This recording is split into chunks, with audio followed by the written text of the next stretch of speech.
Me produce mucha alegría poder saludar a cada uno de los miembros de la familia Emergencias Bíblicas, dándole gracias a Dios porque hasta aquí Él nos ha ayudado. Sean bienvenidos, hermanos y amigos, al estudio del cuarto y último trimestre del año 2024 de la lección de Escuela Sabática. Para este último trimestre, el título general de la lección es Temas en el Evangelio de Juan. Siéntanse bienvenidos, vamos a disfrutar de esta nueva aventura estudiando la palabra de Dios en uno de los evangelios más preciosos que ustedes se darán cuenta que valió la pena haberle echado una ojeada a este evangelio de Juan, toda vez que el trimestre anterior le echamos una ojeada, un estudio bastante pormenorizado al libro de Marcos. Entonces, bienvenidos a esta nueva transmisión de tu programa del Maestro para los Maestros, por aquí, por Emergencias Bíblicas, el canal de la gente que piensa, que reflexiona y que toma decisiones. La lección para esta nueva semana lleva como título Señales que indican el camino. Vamos a orar antes de iniciar el estudio de la lección. Bendito Dios, estamos agradecidos a ti porque nos permites una vez más tener la posibilidad de estudiar de tu palabra. En esta ocasión vamos a deleitarnos con el estudio del Evangelio de Juan y vamos a dar inicio a esta primera lección del cuarto trimestre del año 2024. Así como estuviste con nosotros en el pasado, sé que nos acompañarás en esta nueva lección. Lo pedimos en Jesús. Amén. El versículo de memoria lo encontramos en Juan, capítulo 20, versículos 30 y 31, y dice de la siguiente manera: También hizo Jesús muchas otras señales en presencia de sus discípulos, que no están escritas en este libro. Pero estas fueron escritas para que ustedes crean que Jesús es el Cristo, el Hijo de Dios, y para que, creyendo, tengan vida por medio de Él. Lo que correspondería para la lección del sábado 28 de septiembre es lo que voy a compartir a continuación. El Evangelio según San Juan fue el libro favorito del reformador Martín Lutero. No sé si usted sabía esta información. Según Lutero, el Evangelio de Juan, la primera epístola de Pedro y los escritos de Pablo, especialmente la epístola de los Romanos, constituían el núcleo de todas las escrituras. Para Lutero, estos libros deben ser los primeros que deben ser leídos y estudiados por todos los cristianos. Por medio de la lectura diaria de la Biblia, decía Lutero, el cristiano debe familiarizarse con estos libros como se familiariza con el pan que come cada día. El reformador comentaba que Juan dice poco acerca de las obras de Cristo, pero habla mucho acerca de su predicación en contraste con los otros evangelios que hablan mucho acerca de las obras de Cristo, pero poco en cuanto a su predicación. Por lo tanto, el Evangelio de Juan debe ser considerado como el Evangelio principal y debe ser preferido por sobre los otros tres. Acuérdense, esto es lo que está diciendo Martín Lutero. Personalmente sí creo que si usted se va a disponer a leer los evangelios, la propuesta es léase primero el Evangelio de Juan. La razón es que es un evangelio que va a narrar la enseñanza de Jesús de una manera muy particular. El griego en el cual se escribió, o con el cual se escribió el Evangelio de Juan, es un griego fácil de leer. El tránsito de la lectura, la lecturabilidad del texto juanino es muy llamativo, es muy interesante. Por esto, quiero compartir con ustedes algunos datos que son importantes. Por ejemplo, hablemos del autor. Casi por unanimidad, se acepta que el autor del Evangelio de Juan es el hijo de Zebedeo y hermano de Jacobo, al punto de que uno de los así denominados padres de la iglesia, llamado Orígenes, en su comentario a Juan, él escribió lo siguiente, él afirmó: la primicia de toda la escritura es el Evangelio, pero la primicia de los evangelios es el evangelio que nos ha transmitido Juan, cuyo significado profundo nadie podría o podrá aceptar jamás, excepto aquel que posó la cabeza sobre el pecho de Jesús. Ese es el comentario que hace Orígenes y que apuntala de que Juan es el autor de su libro. Hablemos un poco acerca de la fecha de escritura de este libro. Voy a remitirme a Ireneo. Por allá en el año 180 después de Cristo, Ireneo indicó precisamente al hijo de Zebedeo, el que posó su cabeza sobre el pecho de Jesús, como el autor del evangelio escrito probablemente en torno al año 100 después de Cristo. Otros detalles interesantes de Juan son los siguientes. El Evangelio de Juan no contiene ni una sola parábola. En cierta ocasión, unos alumnos se me acercaron para preguntarme que si el capítulo 10 del Evangelio de Juan era una parábola. Yo les respondí, no es una parábola y no se debe confundir una alegoría con una parábola.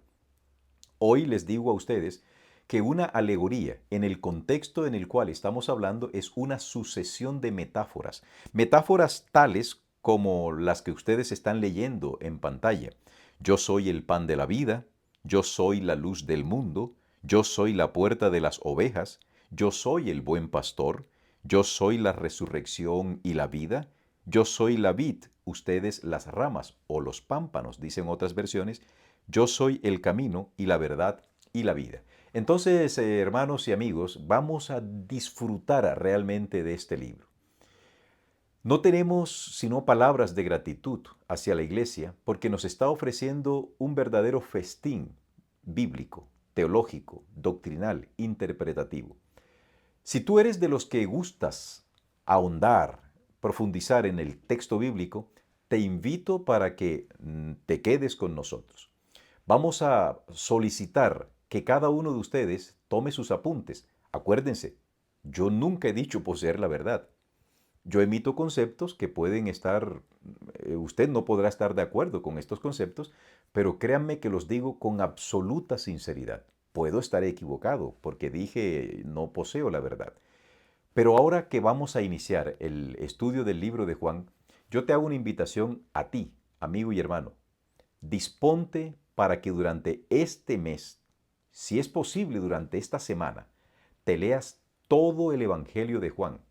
Léelo, vuelve a leerlo, reléelo para que empecemos a encontrar la dulzura, la exquisitez del Evangelio que a través de la pluma del hijo de Zebedeo, Jesús quiere que cada uno de nosotros entienda, viva y comparta. Para hoy domingo 29 de septiembre, el título de la lección es La boda de Caná. Este es el primero de los 7 milagros que Jesús realiza, según la narración de Juan. Ahora, es importante, es necesario decirles que no es fácil determinar las costumbres de las bodas antiguas judías en el tiempo de Jesús, debido a que no existen referencias completas. Las referencias que tenemos son fragmentarias, extraídas de algún aspecto de la Mishnah, del Talmud, pero no hay una obra completa que nos diga, que nos indique cómo eran las bodas en el tiempo de Jesús. De todos modos, vamos a hablar un poco. Vamos a tratar de imaginarnos cómo era una boda en el tiempo de Jesús a partir de la información fragmentaria que tenemos de estos registros modernos. Cuando el joven pretendiente solía acudir a la casa del padre, llevaba una bolsa llena de dinero. Junto con esa bolsa de dinero, el pretendiente llevaba un contrato de esponsales llamado el Shitre Erusim y además llevaba un odre de vino. Cualquiera que veía entrar a un muchacho o a un joven o a un hombre a la casa de alguien llevando en su mano estos elementos, ya sabían a qué iba o ya sabían a qué venía. Una vez dentro de la casa, el pretendiente empezaba a discutir, a negociar con el papá y con los hermanos mayores de la muchacha el precio de la dote. Necesario es que usted entienda que no se compraba a la muchacha. Lo que ocurría es que el padre recibía de parte del novio una tasación. Podemos decir que más o menos eran unos 200 denarios el valor mínimo legal que se debía ofrecer por la dote de una muchacha. ¿Para qué se utilizaba esa dote? La dote se utilizaba por si de pronto el esposo dejaba a la esposa por cualquier causa. Entonces ese dinero le servía a la muchacha, a la ahora divorciada, para sostenerse. Esa era la razón de la dote. Entonces, cuando finalmente se negociaba y se llegaba a un acuerdo, se firmaban los esponsales. A partir de ese momento se podía decir que la muchacha estaba legalmente, ya era la esposa, aunque no se había efectuado todavía la boda. Por supuesto que la muchacha debía estar de acuerdo con el pretendiente, debía de gustarle. Eso es para nosotros hoy algo difícil, ¿no? De entender cómo era que los matrimonios antiguos se arreglaban entre padres. Yo pienso que eso tiene su ventaja, porque los padres tienen un criterio más maduro. No obstante, este no es el tenor de la conversación de esta lección. ¿Qué seguía a continuación? Pasaban 12 meses desde que se habían hecho estos esponsales y llegaba el día de la boda. En el momento del inicio de la boda, el novio debía entregarle a la novia un moar, es decir, un regalo. A partir de allí, la novia se quedaba en su casa, el novio se quedaba en su casa. Era el novio quien llegaba a la casa de la novia, no como hoy ocurre que el pobre novio está allí esperando en la iglesia a ver si la novia se digna llegar. No, en tiempos de Jesús la novia esperaba que el novio llegase.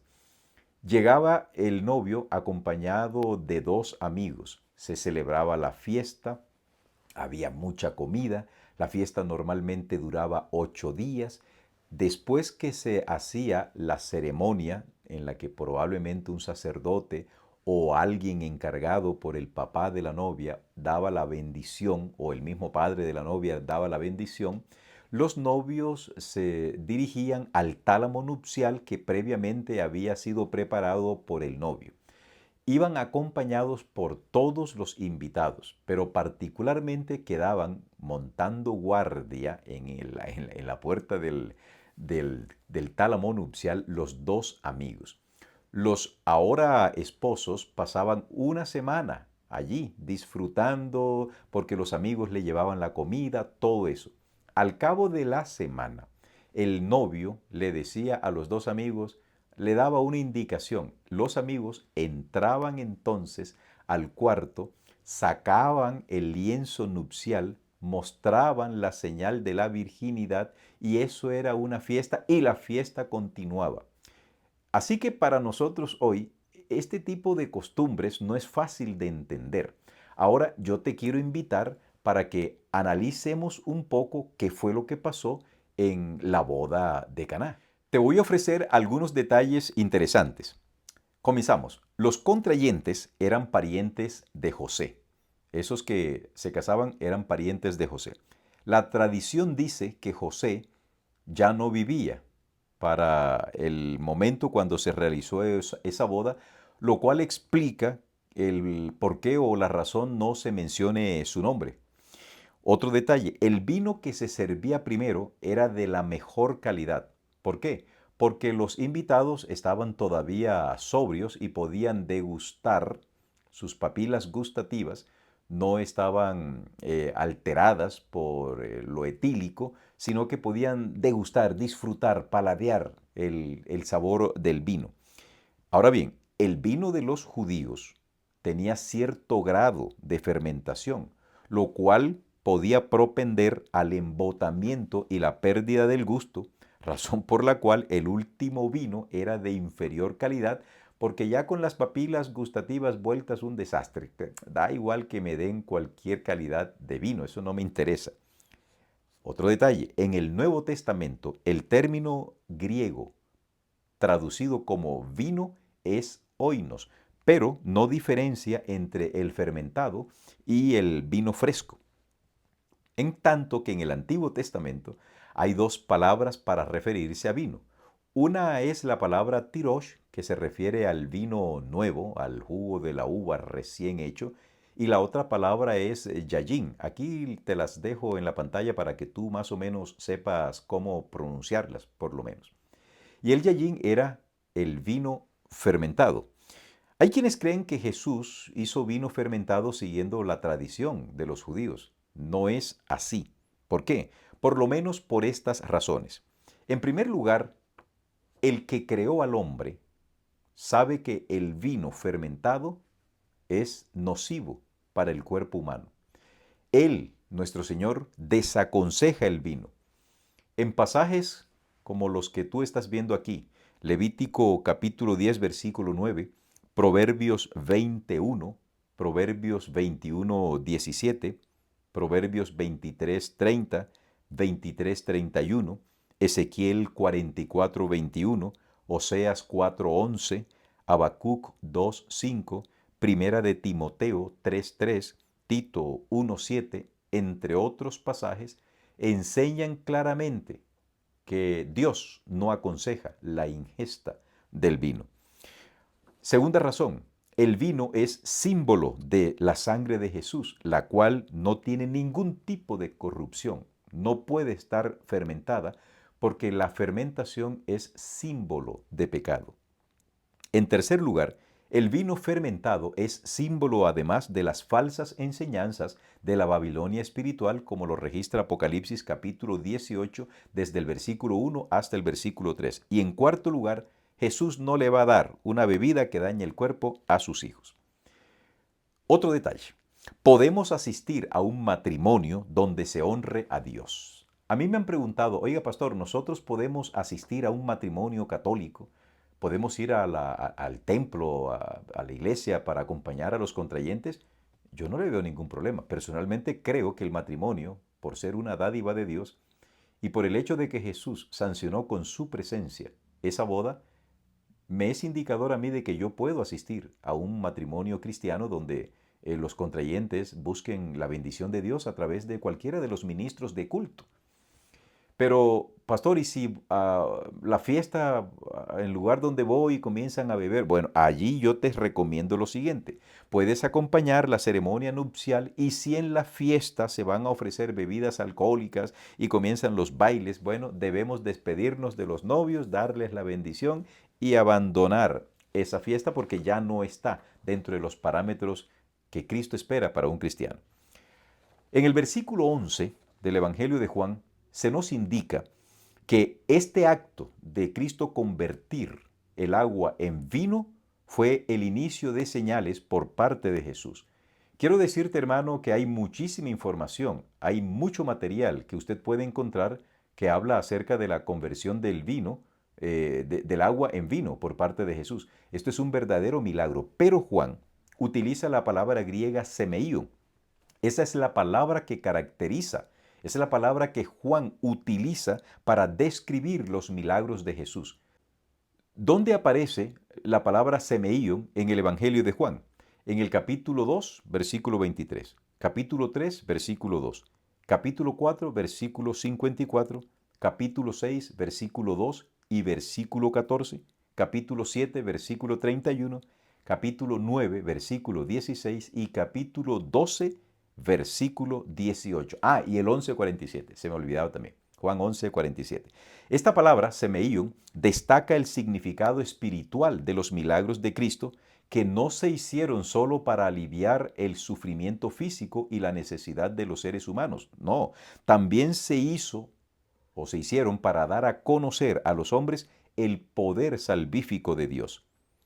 Hermano y amigo, Jesús hizo estas señales delante de su propio pueblo, los judíos, pero no le creyeron. Sin embargo, sus discípulos sí le creyeron. Y el autor del Evangelio, el apóstol Juan, espera que nosotros hoy también creamos que Jesús es el Cristo, el Hijo de Dios. Un milagro no es simplemente una señal. No debes confundir un acto providencial de Dios con un milagro. Un acto providencial es todo aquello que Dios hace para bendecir y ayudar a sus hijos, pero que no implique una contravención de una ley natural conocida por el ser humano. Mientras que un milagro es un acto que no tiene explicación a partir de las leyes naturales conocidas por los seres humanos. Pero todo milagro es un acto providencial de Dios. ¿Por qué? Porque va a ayudar al ser humano. Pero no todo acto providencial de Dios es un milagro. Hoy el mayor milagro que se efectúa en la vida de nosotros es la conversión diaria de nuestra naturaleza pecaminosa que se va transformando por la obra del Espíritu Santo en una naturaleza espiritual que está en armonía con los planes de Dios. Para el lunes 30 de septiembre, el título de la lección es La segunda señal en Galilea. Acompáñenme a leer en el Evangelio de Juan el capítulo 4, desde el versículo 46 hasta el 54. Vino pues Jesús otra vez a Caná de Galilea, donde había convertido el agua en vino. Y había en Capernaum un oficial del rey, cuyo hijo estaba enfermo. Este, cuando oyó que Jesús había llegado de Judea a Galilea, vino a él y le rogó que descendiese y sanase a su hijo que estaba a punto de morir. Entonces Jesús le dijo, si no viereis señales y prodigios, no creeréis. El oficial del rey le dijo, Señor, desciende antes que mi hijo muera. Jesús le dijo, ve, tu hijo vive. Y el hombre creyó la palabra que Jesús le dijo y se fue. Cuando ya él descendía, sus siervos salieron a recibirle y le dieron nuevas diciendo, tu hijo vive. Entonces él les preguntó, ¿a qué hora había comenzado a estar mejor? Y le dijeron, ayer a las 7 le dejó la fiebre. El padre entonces entendió que aquella era la hora en que Jesús le había dicho, tu hijo vive, y creyó él con toda su casa. Esta segunda señal hizo Jesús cuando fue de Judea a Galilea. Aquí encontramos entonces un relato muy interesante, bastante curioso. No sabemos el nombre del oficial del rey, tampoco sabemos el nombre ni la edad del hijo. Lo que sabemos es que este hombre estaba desesperado. ¿Qué padre no acudiría a cualquier persona que tenga poderes milagrosos con tal de sanar a su hijo? Bueno, este padre por un poquito no recibe la bendición porque parece que dudó. Y esa es la razón por la cual Jesús le dice, si no vierais señales no creeríais, ¿verdad? Él vio que si no aceptaba la palabra de Dios, su hijo podía morir. Así que se aferró y por medio de la fe dijo, Señor, desciende antes que mi hijo muera. Cristo vio la oportunidad de darle no solamente a este hombre la restitución de la salud de su hijo, sino que vio en él sinceridad. Había sinceridad en el corazón de este hombre. Y la evidencia escriturística nos dice que este hombre, después que llegó a su casa, un día después, creyó él y toda su casa. ¿Saben, hermanos? Este oficial del rey realmente tenía fe en Jesús, creyó en ese ser llamado Jesús, le tomó la palabra a Jesús y parece que se quedó tranquilamente esa noche allá en Caná y al día siguiente regresó a su casa. Llegó apurado y se fue tranquilo, porque esa es precisamente la obra que hace nuestro Señor. ¿Cuánto quiere Dios en el día de hoy hacernos milagros verdaderos? Hay que tener mucho cuidado hoy en depositar nuestra fe, nuestra confianza en la realización de milagros. Hermanos, estamos bien advertidos de que hay milagros falsos. Tenemos suprema luz de que nos advierte de que el mismo Satanás se disfraza como ángel de luz y también los ministros de él. No se está refiriendo a los ángeles demoníacos, no se está refiriendo a ellos como ministros, se está refiriendo a hombres que ejecutan perfectamente el accionar de Satanás y aparentemente hablan en nombre de Dios. Debes tener mucho cuidado. Me preocupan cuando hay algunos hermanos que teniendo a un familiar enfermo, terminal o muy enfermo, pueden acudir a iridólogos, reflexólogos, personas que hacen acupuntura, homeopatía y una cantidad de cosas más que usted me dirá, pero ¿y eso no es bueno? Hermanos, este tipo de medicinas alternativas no deben ser practicadas por nosotros como cristianos. Los verdaderos milagros Dios los puede ejecutar incluso a través de una planta que Él haya dejado, pero que sea procedente de Dios.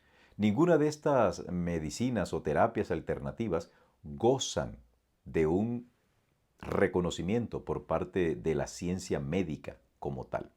Hoy, ¿qué milagro esperas tú en tu vida? Dios espera realizar el milagro más grande que puede hacer en el corazón de un ser humano, a saber, transformar un corazón de piedra en un corazón de carne.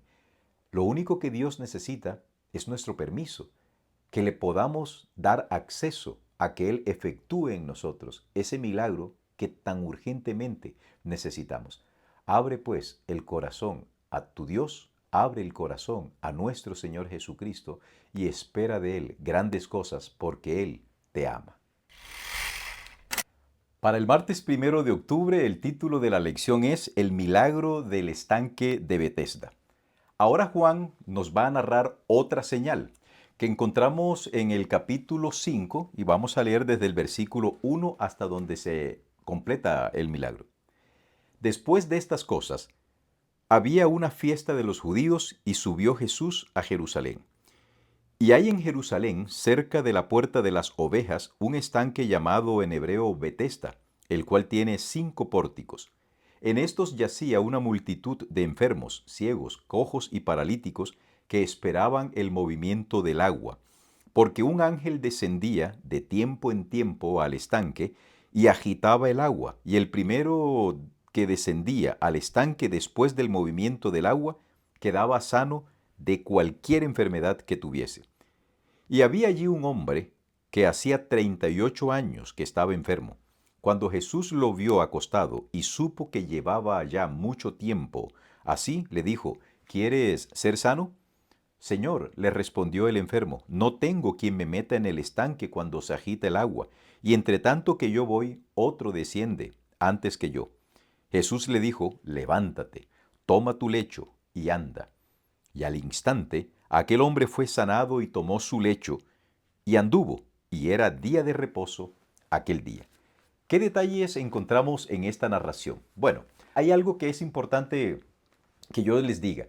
El versículo 4, la última parte del versículo 3 y el versículo 4 no aparecen en los manuscritos más antiguos. Esto no significa de que este relato sea espurio, que sea falso. No. Se acostumbraba en tiempos pasados a insertarle alguna nota aclaratoria a ciertos versículos. Posiblemente la razón por la cual se insertó la parte final del versículo 3 y todo el versículo 4 era para explicar la palabra que da el paralítico cuando dice, Señor, le respondió el enfermo, no tengo quien me meta en el estanque cuando se agita el agua. Probablemente esto que ocurría de que había un movimiento del agua, dicen algunos especialistas, era que había una fuente subterránea que eventualmente y de tiempo en tiempo aparecía y formaba burbujas o hacía que el agua se moviese. De todas formas, estamos nosotros aquí frente a una superstición. ¿Saben algo? La superstición no es de los tiempos pasados. Todavía hoy tenemos muchas supersticiones. Pero cuando la superstición se encuentra con el poder de Dios, se nota inmediatamente la gran diferencia. ¿Qué le pasaba a este hombre? Tenía 38 años de estar en esa condición. La revelación dada por Dios a Elena de White comenta que el estado de ese hombre se debía a su propio pecado. Ese hombre había cometido actos muy bajos, había atentado contra su propia virilidad y ahora el resultado, las consecuencias de su pecado se veían en su cuerpo físico que estaba postrado y no había forma de ser sanado. Cuando Jesús llega al pórtico de las ovejas, pórtico que fue construido bajo el sumo sacerdocio de Eliasib, como lo describe el libro de Nehemías en el capítulo 3 y el versículo 1, se encontró con una multitud de personas. ¿Por qué específicamente le llamó la atención ese hombre? Evidentemente, era probablemente el enfermo más longevo que había allí en esos pórticos. También le llamó la atención el hecho de que este hombre tenía fe. Cuando Jesús se acerca, le dice, ¿quieres ser sano? Este hombre me imagino que pensaría, oye, me estás haciendo una broma. ¿Cómo así que si quiero ser sano? Claro que quiero ser sano. Cuando Jesús lo mira a los ojos, este hombre notó que en esa mirada no solo había ternura, sino que había realmente capacidad de hacer lo que estaba prometiendo. Y se aferró a Jesús. Eso lo salvó. Jesús le dice al hombre, toma tu lecho. Aquí vamos a ver que Jesús le da la palabra al hombre y la palabra es, levántate. Este hombre pudo haber dudado, pero miren, este hombre estaba dispuesto a hacer lo que fuera con tal de caminar. Y le tomó la palabra a Jesús. Puso todo su empeño. Las fibras de los músculos empezaron a activarse y esa palabra poderosa de Jesús empezó a penetrar en cada uno de esos tejidos inermes que por 38 años habían imposibilitado la locomoción de este hombre. El hombre hizo su parte.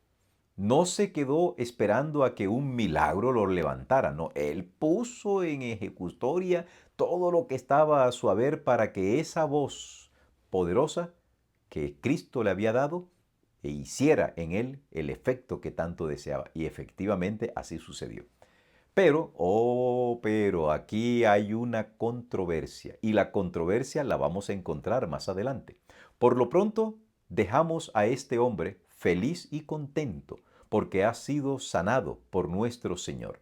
Yo te pregunto hoy, hermano y amigo, ¿qué superstición todavía hay en tu vida? ¿Qué crees tú que te están enseñando cosas tales como el mal de ojo? ¿Lo has oído? Ese tipo de situaciones, a veces hay cristianos que lo creen. Yo no desconozco que existan las fuerzas del mal. Yo no desconozco que existan maldiciones satánicas. Yo no lo desconozco. Pero el Salmo 91 me dice a mí como una promesa poderosa, no existe plaga, no existen saetas, no existe terror nocturno que llegue al que teme a Dios. ¿Por qué? Porque el que habita al abrigo del Altísimo morará bajo la sombra del Omnipotente. Hoy estamos bajo la sombra de Dios. El Señor nos protege. Pero mucho cuidado, hermano y amigo. Hay algunos cristianos que viven una vida díscola, atentan contra su propio cuerpo, que la Biblia ha descrito es templo del Espíritu Santo. A veces no se tiene cuidado en lo que se come, ni en lo que se bebe. Y se pretende de que después que usted ha atacado, usted ha violado las leyes de la salud, ahora sí le vas a decir a Dios, Señor, sáname. Lo primero que Jesús hizo con ese hombre fue perdonarle su pecado. No está reseñado allí. Pero más adelante Jesús se encuentra a ese hombre y le dice, mira que fuiste sanado. No peques más para que no te sobrevenga otro mal. Ten mucho cuidado con hacer estas oraciones por los enfermos como si tú tuvieses poder. En el mundo cristiano, en el mundo protestante, se está estilando hablar de yo decreto, yo declaro, yo amarro, yo ligo, yo... No, yo no. Ni tú ni yo tenemos poder. No podemos declarar nada, no seamos fatuos. Cuando vayamos a orar por la salud de un enfermo, lo primero que debemos hacer es llevarlo arrepentido a los pies de Jesús. Que él sea consciente de que pudo haber violado una ley de la salud que lo dejó en ese estado. Que confiese su pecado y que espere pacientemente el obrar de Dios en su vida. De todas formas, nosotros sabemos que la enfermedad también existe. No necesariamente una persona ha violado la ley de la salud para enfermarse, no, porque Satanás enfermó a Job. repentinamente sin que éste hubiese hecho un curso previo o preparatorio para enfermarse. No, eso lo tenemos también conscientemente revelado en las Sagradas Escrituras. Yo sé que existen enfermedades que el enemigo envía repentinamente, pero tenemos al médico de los médicos, tenemos a nuestro médico divino, a nuestro Señor Jesucristo, que está dispuesto a sanar nuestras dolencias, pero primero cree en Él. El miércoles 2 de octubre nos trae el título Corazones duros. Después que Jesús efectúa ese milagro poderoso de sanar a un hombre que tenía 38 años de haber perdido su locomoción, los principales líderes religiosos, los escribas, los sacerdotes, los fariseos, en vez de alegrarse por ver la sanidad de ese hombre, de ese compatriota, se molestaron. Miren lo que dice el versículo 10 del capítulo 5 de Juan. Entonces los judíos dijeron a aquel que había sido sanado, es día de reposo, no te es lícito llevar tu lecho. Increíble. Se fijaron fue en lo que para ellos era la violación del sábado, en vez de darle gracias a Dios, porque este hombre que ellos sabían tenía 38 años de estar allí, había sido sanado. ¿Cuánto puede hacer en el corazón de los seres humanos la obcecación? ¿Cómo es posible que nosotros no nos alegremos cuando alguien ha recibido una bendición? Y en vez de mirar con gratitud la bendición, lo que miramos es el detalle, la minucia. Él les respondió, el que me sanó, él mismo me dijo, toma tu lecho y anda. Entonces le preguntaron, ¿quién es el que te dijo, toma tu lecho y anda? Noten ustedes que están a la cacería de quien viola el sábado o de quien hizo que este hombre violara el sábado, pero nunca le preguntaron, bueno, ¿y quién fue el que te sanó? No, no, no, no, no están interesados en la sanidad del hombre. Están interesados en ver quién fue el que lo ayudó a violar el sábado. Y el que había sido sanado no sabía quién fuese, porque después que Jesús realiza el milagro, se fue. En el versículo 14 dice, después le halló Jesús en el templo y le dijo, mira, has sido sanado, no peques más, para que no te venga alguna cosa peor. Y en ese momento, este hombre también no entiendo qué había en su cabeza. A lo mejor ignoraba, por estar postrado durante tantos años en ese lugar, que a Jesús, quien lo había sanado, los escribas, los fariseos, en general, la clase dirigente y gobernante espiritual del pueblo de Judá, le tenían animadversión. Así que él, no sabemos si fue por congraciarse con esos dirigentes o porque pensó que estos dirigentes irían a buscar a Jesús para agradecerle, fue y le dijo, el hombre se fue y dio aviso a los judíos que Jesús era el que lo había sanado. Ahora sí le dio el nombre. Mira, es Jesús el que me sanó. ¿Qué pensó el hombre? No lo sabemos. Pero por esta causa los judíos perseguían a Jesús y procuraban matarle porque hacía estas cosas en el día de reposo. Como ya dije hace unos momentos, es increíble cómo estos relatos muestran cuán ciegos espiritualmente pueden quedar algunas personas en no aceptar la palabra de Dios. No es posible que hoy alguien se oponga a una enseñanza bíblica clara simplemente porque él ha venido entendiendo, aprendiendo y le han enseñado que esa enseñanza no es así, sino como se la han dicho, de manera equivocada. Hay que tener mucho cuidado en no permitir que las personas, sea pastor, yo como pastor, sea un sacerdote católico, sea un ministro de culto de cualquier otra religión, de cualquier otra iglesia, vaya a darte a ti lo que tú tengas que creer. Y sobre todo, que pueda violar tu conciencia.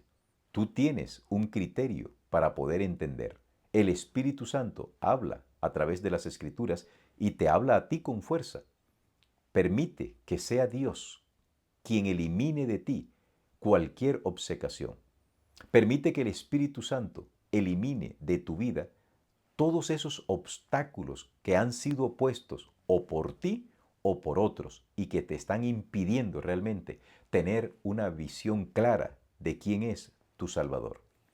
A este pobre paralítico le habían enseñado que la superstición era quien sanaba, pero en presencia de Jesús, esa superstición se volvió añicos y este hombre pudo por fin entender que la sanidad no solamente se obtiene como un acto mágico, sino como consecuencia de un arrepentimiento genuino, de una confesión del pecado, de un abandono de esas prácticas pecaminosas y de un acercamiento a la verdad en Cristo Jesús.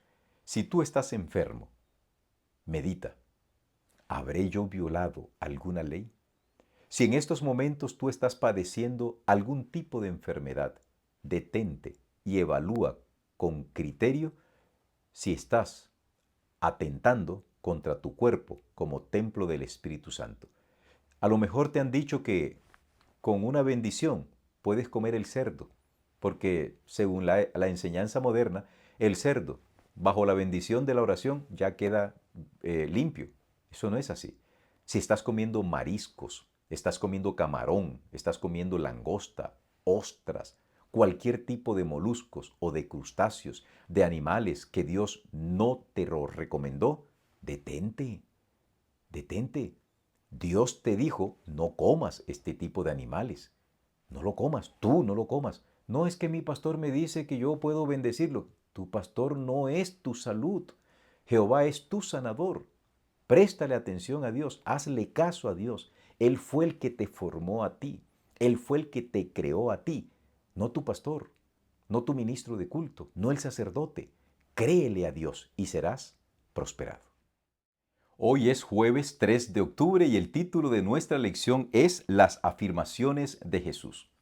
Continuemos entonces con lo que venimos analizando del capítulo 5. Jesús sanó a un hombre que tenía 38 años de estar paralítico. Los principales dirigentes del pueblo judío de aquel tiempo se molestan porque Jesús sane a este hombre en el día sábado.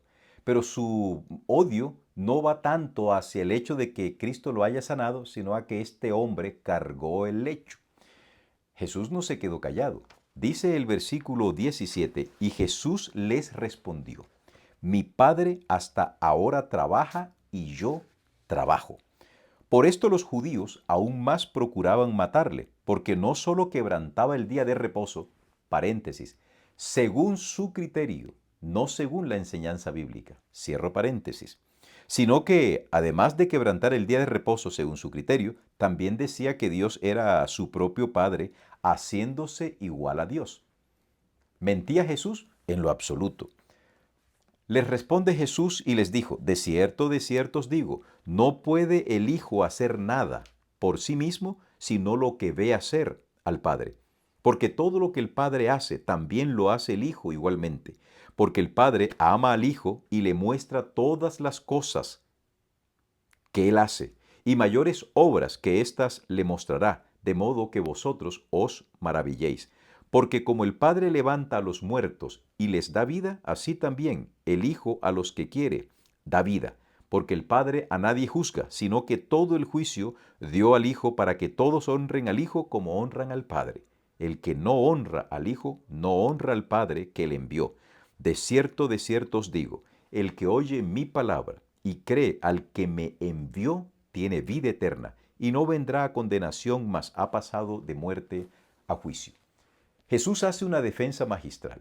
Él dice, ¿ustedes me acusan a mí de estar trabajando en el sábado? Pues ustedes no se han dado cuenta que quien sostiene los mundos, quien mantiene el equilibrio de todo el universo, es mi Padre.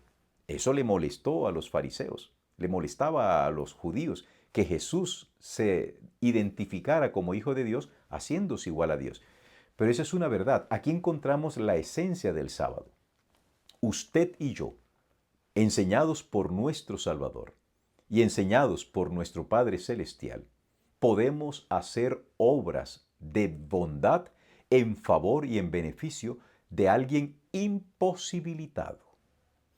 No es lo mismo, como una vez me dijo a mí un profesor cuando yo estudiaba cierta carrera en cierta universidad, y me tocaba presentar exámenes en sábado, este profesor me decía, pero es que tú estás haciendo algo bueno. Tú te estás preparando para servirle a la sociedad. Para esa época yo estudiaba odontología. Era un sofisma. No se trata de eso. Se trata de hacer obras de bondad a quien realmente lo necesite por imposibilidad. Dios sostiene el universo todos los días de nuestra semana humana. Todos los días. El cielo trabaja en favor de nosotros. A eso se refería Jesús cuando dijo, mi Padre hasta ahora trabaja y yo trabajo. Es interesante ver cómo cuando una persona no ha entendido el carácter de Dios, se vuelve muy quisquilloso en aquellas cosas que si entendiese bien el carácter de Dios, le daría vergüenza enseñar. El sábado es una delicia, es una bendición. Cristo vino a desatar las ligaduras de impiedad. Cristo vino a desatar los cautivos de Satanás. Y para ello, no importa el día en que se efectúe esa obra, es lícito hacer el bien en el día de reposo. Por eso, las afirmaciones de Jesús son contundentes. Él, como Señor del sábado, no va a cambiar jamás lo que Él le dio a la humanidad allá en el jardín del Edén. Nunca lo cambiará. Tú verás, amigo oyente, si vas a escuchar esas voces seductoras que te hablan de que Cristo, al morir en la cruz del Calvario y al resucitar el domingo, sin que Él lo hubiese dicho, sin que Él lo haya informado, de repente todo el mundo está guardando el domingo, dizque porque Jesús resucitó el domingo. Pero nadie ha prestado atención que Jesús descansó el sábado conforme el mismo mandamiento que Él había dado. Estamos prontos a entrar en el día de reposo. Qué bueno es empezar a hacer los preparativos para que el día de reposo, el Santo Sábado, nos tome bien preparados y nos permita tener una relación muy estrecha, muy íntima con nuestro Padre Celestial. Hemos llegado al final de nuestra primera lección del cuarto y último trimestre del año 2024. Hoy es viernes 4 de octubre, viernes 4 de octubre, y la lección, como habitualmente le damos el título, es para meditar, para pensar, para reflexionar. Me permito tomar del libro Deseado de todas las gentes, la página 178, voy a leer la siguiente declaración. Por la misma fe podemos recibir curación espiritual. El pecado nos separó de la vida de Dios. Nuestra alma está paralizada, y esto es verdad. El pecado nos ha separado de Dios. Pero en Cristo Jesús el cielo tendió un puente para que tú y yo podamos, a través de ese puente, que es nuestro Señor Jesucristo, volver otra vez a nuestro plan original con nuestro Dios. Por nosotros mismos somos tan incapaces de vivir una vida santa como aquel lisiado lo era de caminar. Son muchos los que comprenden su impotencia, está hablando White espiritualmente hablando, y anhelan esa vida espiritual que los pondría en armonía con Dios.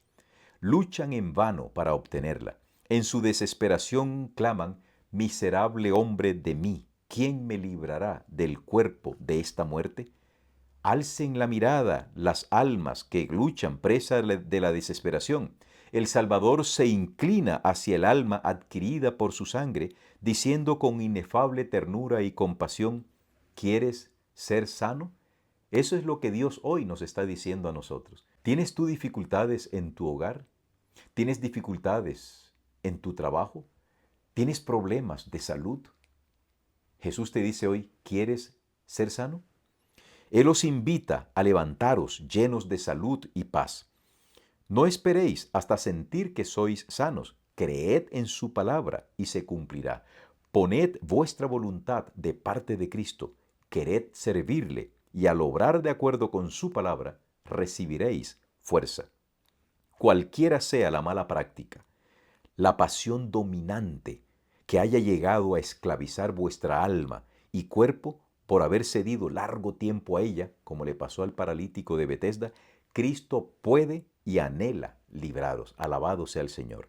Él impartirá vida al alma de los que estabais muertos en vuestros delitos. Librará al cautivo que está sujeto por la debilidad, la desgracia y las cadenas del pecado. Oh querido hermano, querido amigo, ¿no te parece que estas son palabras bellísimas? Buenas noticias. No importa el estado en el cual tú te encuentres. No importa si tú estás cediendo día tras día a la misma tentación. No importa que tu cuerpo esté debilitado por el abuso al cual lo has sometido, violentando las leyes de salud. En Cristo hay poder, pero debes creer. Hoy te invito para que me acompañes a orar, no solo para despedirnos de la lección, sino para pedirle a Dios que nos dé de su poder y de su fuerza para ser más que vencedores.